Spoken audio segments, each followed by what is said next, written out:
Hey, welcome to Film Fanatics. My name is Dan. My name is Justin. And I'm Joe. This week, Jodie Foster flexes her directing muscles with the real-time thriller Money Monster. Kevin Bacon's house is haunted in the darkness.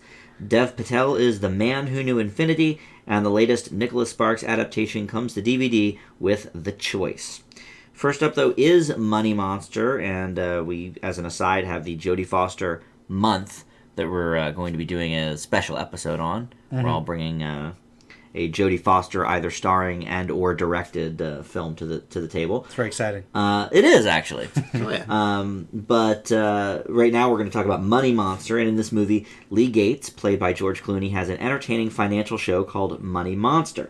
Much like Jim Cramer and the real show Mad Money, Gates doles out Wall Street advice with costumes and fun graphics, but when he advises his fans that a stock can't lose and then mysteriously crashes, an irate investor, played by Jack O'Connell, crashes the studio and makes Gates a hostage at gunpoint on his own show, and the film then unfolds in real time. Julia Roberts co-stars as Gates' producer, trying to find answers to why the stock crashed, while simultaneously still directing the studio feed. And as I mentioned, Jodie Foster directs this film. Now, you guys know I'm a sucker for a real-time story. I think it's always impressive when it's pulled off correctly. Here, I think it's done pretty well, and I think overall, in that regard, Foster is a good director. Now, the intro is very scattered with all the different news clips.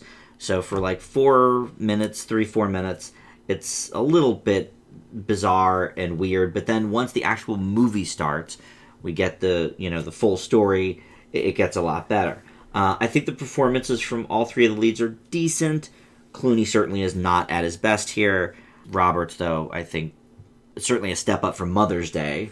Considerably. Better haircut, if nothing else. Oh, yes. And I also find it hard to believe Clooney's character at some points. I know what they're going for with the whole Jim Cramer thing, but the whole rapping at the beginning of every episode of this show... I thought it was like a one-time thing, and then they brought it back again. Yeah, he does it every episode. That's what I was kind of thinking, like, all right, if this is the one episode... Because, I mean, Jon Stewart's done, rap bits and stuff on his show. He's like a 6-year-old man. Like, he's going to get tired doing this every day. This is the intro of the show? Like... Wow. With the R&B dancers. I'm glad you brought that up, because I find that hard to believe. That was not believable. With that, I can appreciate the themes that the movie's exploring.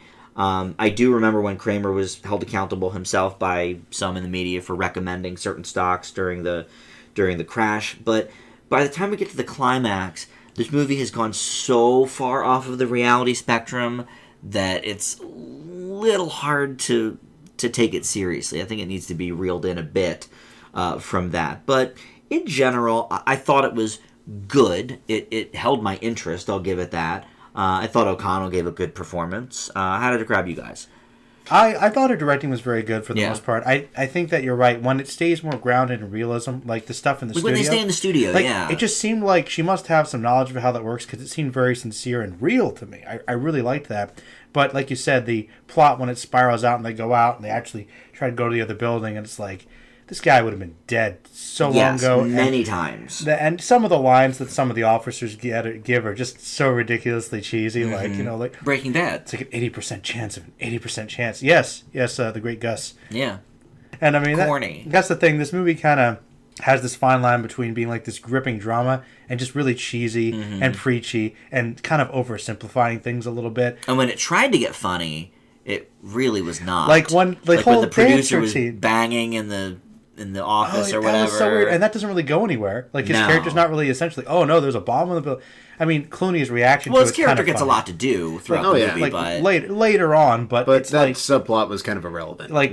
This whole thing was just kind of a joke that led into another joke, which leads to a funny reaction from Clooney. Like, oh, that guy. Yeah. I mean, you think it helps explain where he was this whole time, but It just doesn't seem to fit. That's what I'm saying. Like, there's so many highly clashing tones with the movie. It's like I said, it's high drama versus like the silly comedy, and it's just not quite believable. But I can't say that it wasn't bad. Like, it's got some good themes. It's just that the way they try to hammer it in isn't fully one way or the other. Mm-hmm. So it gets bogged down a lot. But I think it was mostly fluid and enjoyable. Well, I mean, for me, I felt that with George Clooney, I kind of have a love-hate relationship with him as an actor. I think when he's really involved with it, it's great. But there are some times where I think he gets a little in over his head, and what he wants to do versus what he puts on screen are two very different things. With this, I think it kind of splits the difference. He's definitely got some things to say, and I would argue for the same matter, so does Jodie Foster. But I mean, there are definitely themes that are pertinent and very valid. Yeah. But definitely considerably heavy-handed. O'Connell, I think, is great and goes toe-to-toe with both Clooney and Roberts seamlessly throughout the film. He was probably the best part of it for me. Well, I mean, he doesn't have much interaction really with Roberts other than over on the PA. But him and Clooney, I agree. I mean, the two of them were, toe-to-toe, I think, is good. Yeah. I think that they're pretty standard, though. Like, I mean, you said Roberts did, like, a good job. I feel like both Clooney and Roberts kind of have this habit of going into that role. What I said was Roberts is better here than in Mother's Day. I don't think anybody's in their top form in this movie. I think they're giving, Clooney's just being Clooney, Roberts is being Roberts. This is, like, their default, kind of performance. It's not bad, but it's like you see it. Both of their last two movies, Hail Caesar and Mother's Day. I mean, like, come on, huge step up. They were definitely putting more of an effort into this, which, I mean, credit where credit is rightfully due. I do agree, Foster's directing starts out a little shaky, but comes together. I'm actually okay with her as a director. I'm not going to make a Beaver reference, I promise. Already did. But what about when they go out of the studio, though, Justin? I mean, it's a thriller. They try to play it off well. So there are some aspects. He should have died multiple times. I think they do a fair job of trying to play that off. The final climax, I kind of had mixed feelings about. Like, the lead up to that, really good, a lot of shocking aspects to that. Was totally on board. Over the top, bordering on unrealistic, if not going completely off the rails in terms of realism. Probably. But yeah, it kept me entertained. For sure. Yes, Justin, it does. It's okay. It does. Kept me entertained, kept me on the edge of my seat. So I could, for the most part, forgive that. Okay, he likes it. But the ending was where I kind of had mixed feelings. Okay. I think there are some scenes that could have had more punch. The whole girlfriend thing, to go back on that point, Joe. Mm-hmm. Well, Clooney should have been dead there, too. Many people should have been dead at many different points in this movie. That's my big problem with this movie. It's just like, I don't know. You got to suspend it, I guess. But yeah, I mean, they do enough. They keep it lively. I mean, I think the running time doesn't really leave too much hanging, so you don't have too much time to think about it. Mm-hmm. And I think if you can keep with that, it does its job. Yeah, it's brisk. Yeah. Mm-hmm. All right, well, I'm going to start with the grades. I give Money Monster a B. I'm right with you, a B. Guess what? It's a B for me, too. Ooh, all right. Well, Joe, let's stay with you and hear about The Darkness. The Darkness is a 2007 video game that I like, which combines this resurrected mafia hitman who takes over. We were talking demonic about the movie, powers. though. You're talking the Kevin Bacon film. Talking about the movie. Oh, yeah, that's the thing, too. The Darkness Maybe not as good as the video game.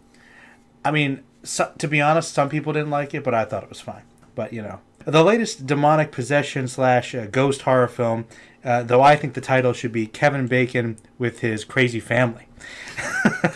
It's about this family who returns from this Grand Canyon vacation and come back haunted by these ancient supernatural entities that unknowingly have been awakened by them and engaged in a fight with them for survival. And the possible apocalypse, it's kind of vague. But, well, I think that, first off, this is a movie that I'm sure offended a lot of people because, everyone... I don't know what you mean, Joe. Oh, well, I'll tell you. Everyone in this family has a problem, which is just kind of glossed over and used to give them a character trait, but all they have is this problem. Like, for instance, Kevin Bacon's got possible infidelity, which I think is, I guess it was there, but whether or not it's happening in the events of the movie is questionable, and I think... Well, it happened, but they... Yeah, it seems like it happened in the past. That's the thing, and I guess there's some suspicion.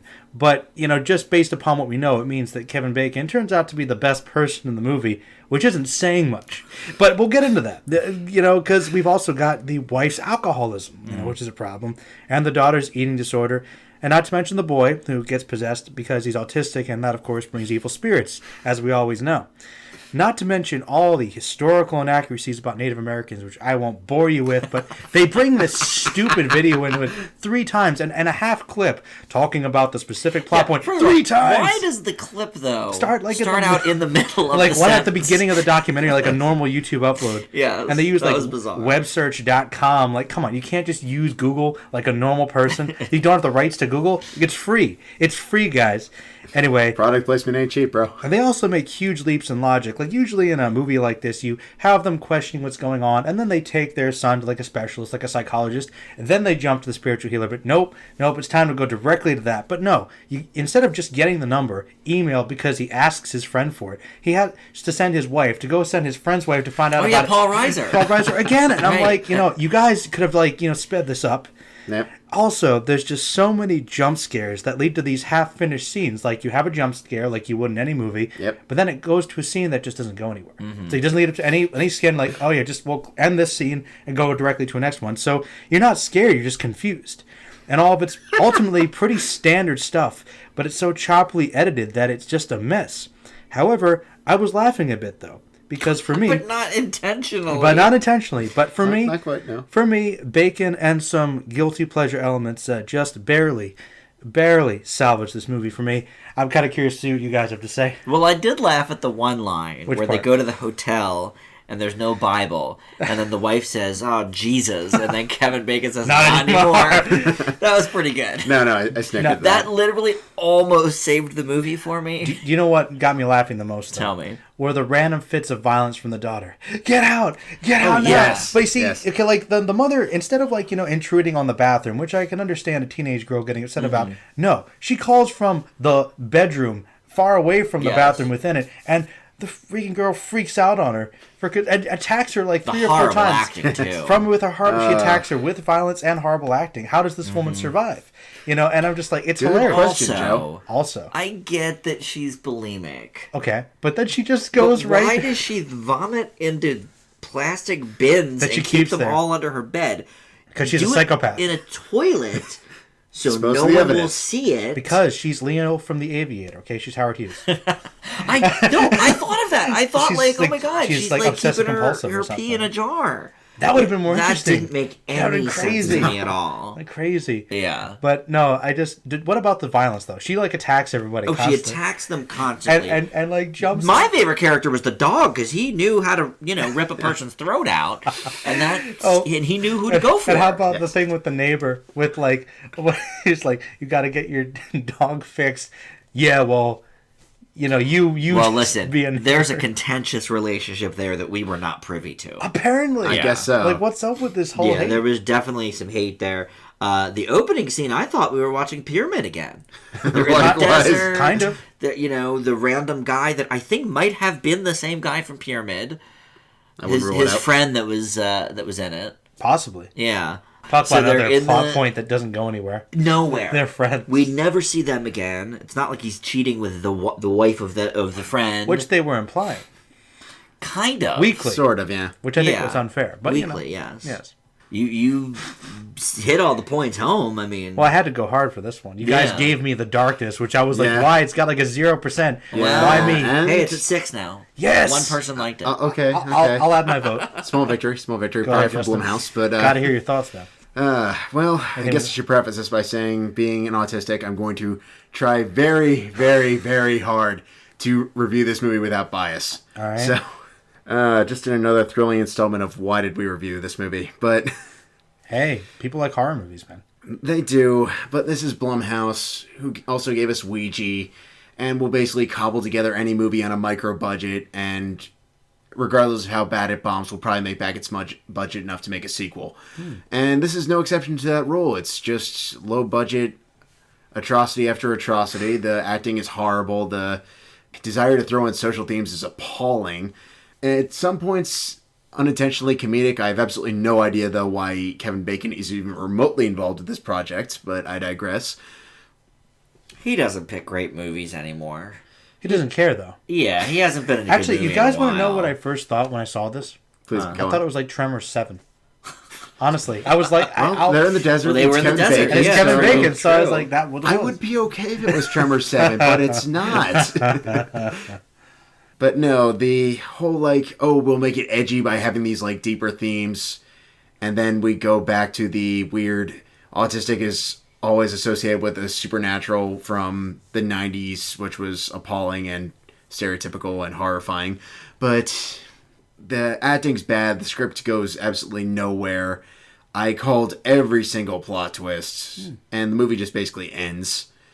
Yeah. There was a moment near the end where I was kind of intrigued where it was heading, like when they start getting into the whole mythology, the whole aspect. I was kind of curious, but it comes so late in the game that it's not even worth it. I kind of like what Kevin Bacon does.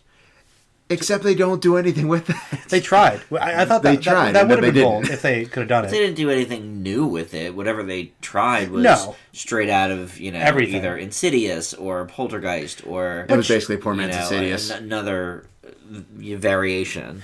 One thing I actually did legitimately like, I kind of liked the ghosts. I thought they were cool. When they were there. But like the 5 seconds they were there. Yeah, they didn't That's really not even worth get enough mentioning, screen Joe. time, honestly. I liked them. I liked the design. I thought it was cool. They were kind of creepy, I guess. Yeah, well, this is not the year of the horror. Not yet. Not quite, no. Already my second F horror. Oh, wow. You had The Forest, and now you've got this. Cool. Justin? After a lot of reflection, F. Bacon and some funniness saves it for me. It's a D. All right. Justin, let's hear about The Man Who Knew Infinity. Dev Patel stars as Srinivasan Ramanujan, a brilliant Indian mathematical theorist from the 1900s, whose sole factor keeping him from greatness is literally being the proofs to back up those concepts. However, when he is admitted to Cambridge University, his concepts draw the attention of G.H. Hardy, played by Jeremy Irons. The two work together to form a bond that would ultimately result in theories to be used for decades to come, despite the university's attempts to hold him back. Stephen Fry has a supporting role. This was a really, really frustrating movie for me to end the docket on for me this week, because I really used to like Dev Patel. Oh. Slumdog Millionaire was a great movie, and even to some extent I enjoyed him in the first Exotic Marigold Hotel. The second one's a whole different story. But I can't tell if it's just that he's not quite as talented as I thought, or if he's just getting typecasted as the fish out of water, wildly out of place... Indian guy. to put it so bluntly, but yes. For me, the biggest issue with this movie is The Man Who Knew Infinity just doesn't have a whole lot of bite to it. It's very paint-by-numbers biopic. We have to have racial actions. We have to have, inevitable war undertones, which really shows up and then has absolutely no meat to it. And the interplay between Irons and Patel is compelling, but it's also very, once again, by-the-numbers biopic. It's nice to know that Irons' character cares for Patel's character. We believe it. But the one thing that really hurt it for me significantly was I never really bought Patel's character as this incredibly smart individual when it takes us so long to actually see all these mathematical concepts that he's coming up with. But for me, this was a movie that I think did deserve a biopic, has a lot to say, but just doesn't really go anywhere for me. I mean, I didn't have a problem thinking he was smart. I mean, obviously all of that theory stuff is far beyond me. I mean, I don't know what Jim Parsons is saying half the time on Big Bang Theory, but I get that he's smart. That didn't bother me. What bothered me was the blandness of it all. I do agree that Patel is sort of just playing the same type of roles that he's been playing. I mean, I will say this. He was different in Avatar. Unfortunately. That was, a terrible, terrible movie, but he wasn't playing Slumdog in it. No. You could say. No. They really are playing up the Indian thing with him in this movie. Yes, they really are. I know that was like his quintessential start, but I'm sure there's more to the guy than he is the one Indian like actor. 80% of the movie is set in England, so... I know. Well, but I mean, if the guy was Indian, obviously they need to get an Indian actor to play him. Well, yes. But so it just once I again, didn't mind that. Dev Patel. Does it have to be the Indian actor? Maybe not. But, they're trying to give their movie street cred, I guess, Life or whatever. of Pi. Yeah. They could have had Life Sharma. of Pi. They could have had $1 Million Arm. Yeah. And if they want to go older, they Many can have options. the other guy from Life of Pi. The older guy. I always forget his Oh, name. yeah. He was good. I like him. He's too old, I think, at this point. Probably. To be for honest, this role, they but... could fudge it. Wasn't Jeremy Irons in Race, though? That's a good question. I think he was. He goes to the UN and says, like, hey, Yeah. we want to do the games, right? Oh, yeah. Yeah, So that's it's like, that guy. this Yeah. is the year of Irons, doing Biopics. Yeah. biopics that are okay but Race-based. not amazing. That's a great. So yeah, I mean they had a good repartee, I guess. The love story was completely bland. Standard. It was all very standard. Very standard. I didn't find much about the picture to enthrall me. Did you find that as well, Joe? I mean, it definitely feels very standard. I think that there were some pacing issues. Like, there were some points I thought, okay, we're just going through the motions. I'm honestly kind of bored. But there were other moments. Got really bored. I'll admit, but there were moments where I thought the acting was decent. Like, I really did like some of the conversations between Irons and Patel. I thought the whole, like, balancing religion and science thing is always an interesting theme for me. They touch on a bit. The World War One had a little bit of meat to it, but it was only like 5 seconds. I was gonna say it's literally 2 scenes. Yeah. But barely touched on. bacon bits are still better than nothing. So Yes. if there's something there. I didn't find that in the darkness. There were lots of bacon bits, and I still gave it an F. Well, at least there was some taste. Burnt bacon bits are True. not good, man. But, yeah, you're right. It just feels like it's a very safe movie, though, and it's dancing around interesting ideas and themes and concepts, but not really pushing for it. I think the only thing that holds it up for me is there was some decent direction, and the performances were pretty good. I was gonna say, from a cinematography angle, this movie actually was one of the things that held it together for me. I think if it wasn't for that, it would have probably got a lower grade. Yeah. Like, the shots were really well done. It was just, I wish there was more weight to those. The presentation's fairly strong. I don't think it's great, but it's Well, pretty good. no, but it's good. It's good, yeah. Yeah. I could agree with you there. But I think it's mostly okay. Yeah, that's definitely how I feel about it. I thought it was like sort of a poor man's Beautiful Mind. I mean, obviously we've had a lot of, the theory of everything deals with a lot of heavy scientific and mathematic matter. That also went further into the people and the ideas. Well, it did. And I think good counterpoint. That's why those movies were better than this. True. All right, well, I give the film a C+. I'm right with you, C+. I'll give it a B-. All right, well, finally we close with The Choice, new on home video. In the latest film version of a Nicholas Sparks book, Benjamin Walker plays Travis, a vet who falls in love on his first meeting with his new med student neighbor, Gabby, played by Teresa Palmer. Gabby's boyfriend, Ryan, played by Tom Welling, is overseas, so Travis and Gabby start getting closer, and people make choices, and she gets in a car accident, and then's in a coma, and then there's more choices, and then Maggie Grace co-stars and inspires yet more choices. Adequately named film. This is easily the worst Sparks adaptation. I've seen almost all of them. I've missed, I think, 3, like, closer to the beginning. I didn't see Nights in Rodanthe or Message in a Bottle or Walk to Remember. All the other ones I've seen. I think they vary from movie to movie, but largely it depends on the chemistry of the two leads. Even in a subpar film like The Best of Me, I think there was some good chemistry between Marsden and that woman that I like. Michelle Monaghan. Michelle Monaghan. But here, these guys have, like, no chemistry. And every Sparks cliche is thrown in for good measure. I barely cared about anything that was happening. I will give it that I think for the demo that loves, all of the Sparks stuff, I think they'll find something to enjoy about it. But I think even they would say this is probably one of the lower efforts from Sparks. Joe, you're not much of a Sparks person. You've seen The Notebook, I assume. Thought it was a pretty good movie, actually. Yeah, that's like, I think most agree that's the pinnacle, and then everything else is it gets significant steps progressively down. worse, is what I hear. Like, that's the only good one that he ever wrote, or whatever. Well, I mean, I don't know. There's a few I like, Justin will say his piece in a minute, and we've reviewed other Sparks movies on the show. We know he's not a fan. Yeah. But there were a few along the way that I did enjoy. Not up to The Notebook standard, but this is the worst of the ones that I've seen for sure. What'd you think? It sucked. It was bad, right? I couldn't get into it. I was just like so uninvested and bored, and I thought that I thought the lead guy was obnoxious. Mm-hmm. It was annoying, and it was just like I just couldn't see the appeal from a other character's perspective, and I just felt like everything was so by the numbers. They could predict everything, and I just didn't care. I checked out of this movie almost automatically. Okay. I zoned out. I'll be honest, like it didn't grab me. I mean, I thought that some of the visuals were decent. I guess like some of the shots were okay. The word we can't say. That thing, that Film Fanatics thing. I don't think so. Well, the scene on the lake was there. Some lake stuff was good. I guess there's always a scene on a lake. But you in know, a Sparks movie. I know, but you got to take into account all There's the a good scene stuff. on a you lake. can There's a find. scene on a lonely road. There's many things. And I guess the kissing scenes were all right. You know, if that's what you're looking for in a Sparks movie with the classic. I just think there was no chemistry. I mean, I don't know. If we want to talk no chemistry, let's talk The Longest Ride. But I missed that one, but it looked fun. Yeah, but you know, as with all the Sparks movies, there's two couples.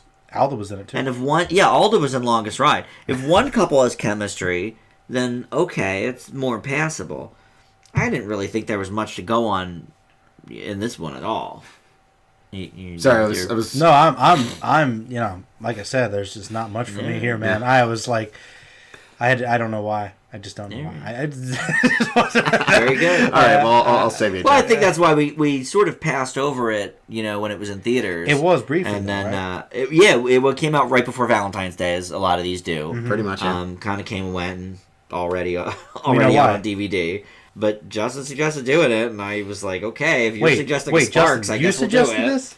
Like, you're the like, guy that's always did. like, when you're like, oh, movies we shouldn't review. You wanted to do the choice?